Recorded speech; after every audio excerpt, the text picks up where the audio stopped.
Okay?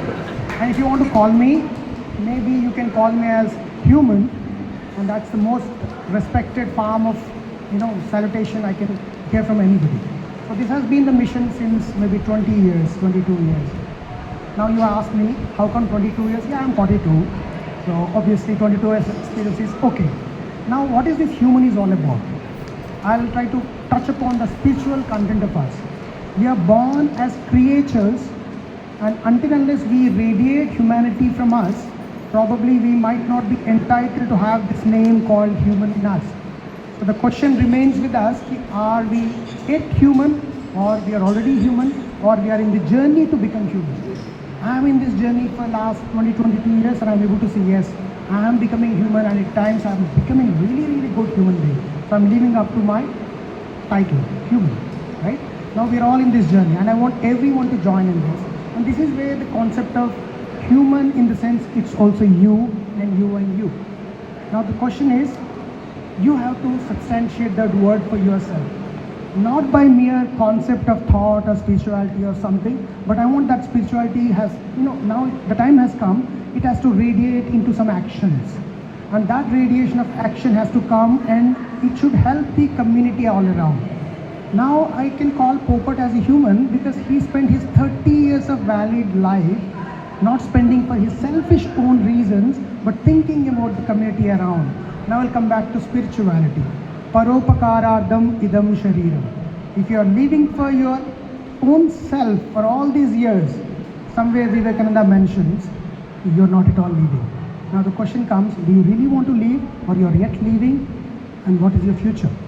So try to live. So paropakarardam. Now what is this journey is all about? What I'm trying to convey here? I am trying to create a dream for each one of you here. And the dream is not for you alone who are sitting, but even for those people who are beyond the country borders. Every human being who is born in this earth. Can we do something for them? Can we do something to bond bridges with those countries and people? That's the kind of solution I was working with. And I was finding an interesting thing which can connect people, but the investment was not done there. We invested in a lot of technology, internet, computer, laptop and everything. But I think culture was some connect. We not really invested our time here. And if you say in the next first 5 minutes of time, you are from which place? Oh, your place is different. Oh, your name? Oh, you're a man. Oh, you are old. Every time we talk first 5 questions to differentiate ourselves with the other human being. And I'm saying no. I'm a psychologist. I feel this is a negative energy that is flowing. You should first try to connect. The humanness in you is one. Second thing is, beyond human, if you want to connect, at least you should have that cultural connect. Yeah, that festival, I don't know your language, but the same thing we also do in my country. And that kind of festival, if it is not there, I am trying to say, can we create a global festival for humanity? And we are talking about futuristic, action-oriented stuff, right? You can also be that anchor points in that. I'll not elaborate n number of examples, but I'll tell you one good example. Now, I'm trying to, locate my mobile, it's there on the thing. Someone is already figuring it out, filming it out with their mobile. Now, everybody knows mobile, so I'm taking an analogy from that. Mobile is having 2 important components. One is a SIM card, and the second one is the mobile as a device. Now I'll start. I am dreaming of this world to be a great place with all human beings all around as a human center. Now how to realize it? I'm a simple individual, like speck in the ocean or desert. Now how can I do that? We need to have a network with us, SIM card. Once that SIM card gets activated, n number of points you can reach. And what is this SIM card is all about? Faith. I am ex-faith owner or believer, and suddenly I realize, oh, I'm not alone in this journey of faith. I've got these many millions spread across the world. Like that we go 10, 15 faiths, and all the world is covered in faith. Now, can we use that SIM card is what my first premise for all of us is. And I'm trying to showcase one SIM card I'm trying to use as of now. It's on the screen. This is Buddhism. I'm trying to use this SIM card right now in my pocket. I'm trying to use an instrument called, the second thing is mobile device as an instrument. What is that device I'm talking about? I can elaborate here, and I'm questioning a lot of monks and a lot of followers in the last 10-15 years. I was skeptical whether I'll be making justice in my argument or not, but somewhere it worked and goosebumps started coming up on me. You know why? I used to question these monks and followers and coming and visiting the deities and temples. I say, hey, are you sure with your this kind of reverence and devotion Buddha is going to be pleased in you? They are not. I don't know what their answer is. But somewhere I say, maybe they are not very confident. I'm saying yes. You are giving a devotion, and that devotion Buddha always said, you need to transform the inner transformation. Good. Inner transformation I am not going to question. But how to transcend that? That's a question, right? Now I'm asking them and they don't know, and I'll quote some of the practices.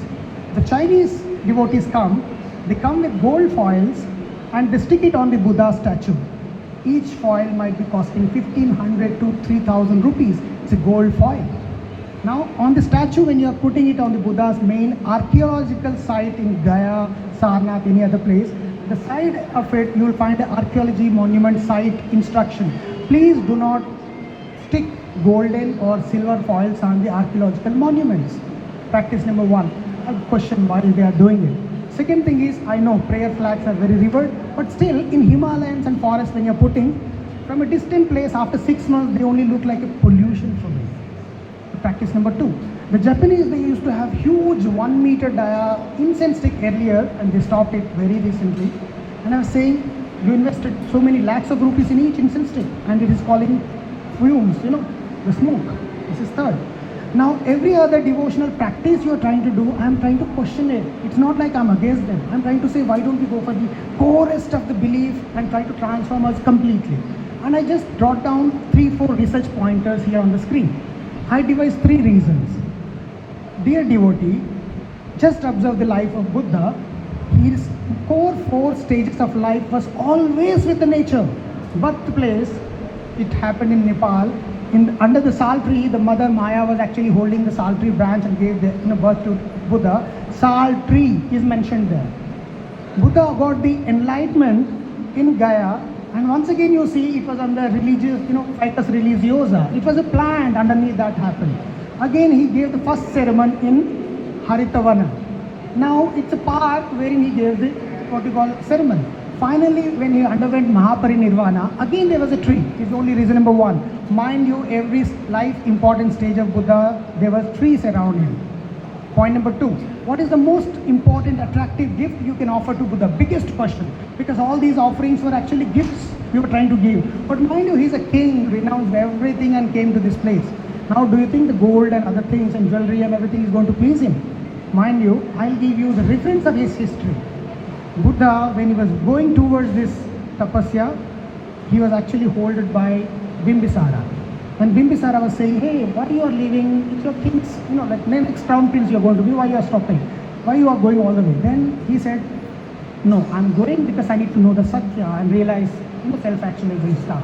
Then he got little skeptical. Yeah, even I as a king, I am not happy. What if this Siddhartha is going to get the answer for my happiness? Then he takes a word from him. Once you get this enlightenment, once you are returning from your place, please do come and stay in my place and tell me the mantra for that eternal bliss. One simple elaboration I am giving. And there he comes back after enlightenment. Buddha is coming back and staying outside the kingdom's edge. Now Bimbisara has to escort him till his Rajaprasada. Earlier it was Siddhartha whom he hosted in this building called Rajaprasada, but this time he is enlightened soul. This building will not suit for him. The all other, nearest and dearest will indicate him. He is a sannyasi. Now he is an enlightened one. He can be only hosted in a vana. Then he was offered bamboo forest. That was there in Rajgir. Mind you, he accepted the garden. Then he resided in that for 24 years. One example that his house was a garden. Second example, you go and refer it to save the time. It's Amrapali, a women who offered him hosting and he stayed there for 2 days. It was Amravana. The third thing is Anantapindika in Shravasti offered selling all his riches and offered the garden, stayed again there for another 20 years. 3 times in his lifetime, he stayed only in gardens. Now I'll take back some more steps.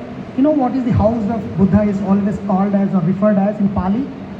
Vihara, Mahavihara. Vihara means garden. Mahavihara means larger garden. Arama, Maharama. Garden and garden. and garden and garden. What we try to do, sorry, it's not about language, I'm trying to showcase, but we replaced it, convenience sake, with monastery, forgot the actual character of the word. There was no vana in that. So the second important thing is the gift you can offer to Buddha is garden, and the same thing is referred in the history as what you call the 80 plus gardens were offered to all the disciples of Buddha. Where are these gardens? We forgot them. So second one is done. Third thing is it my own interpretation or someone else is going to mention is there in scriptures, because that's the authentic source. I mentioned you a beautiful scene. The last one in Tripitaka. It's called Vanaropa Sutta. Vanaropa Sutta means Vanaropana Sutra, plantation principle. In that he mentions it's a superb thing, and if you are able to attend consciously.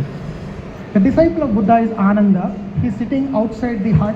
Buddha comes out to the hut and receives. Ananda is in a very gloomy face.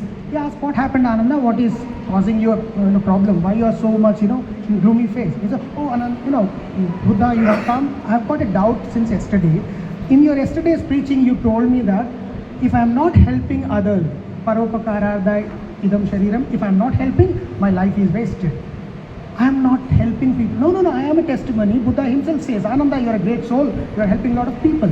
Now, tell me what is bothering you." No, I am not helping. Second thing is, at least I should think good for my next neighbor.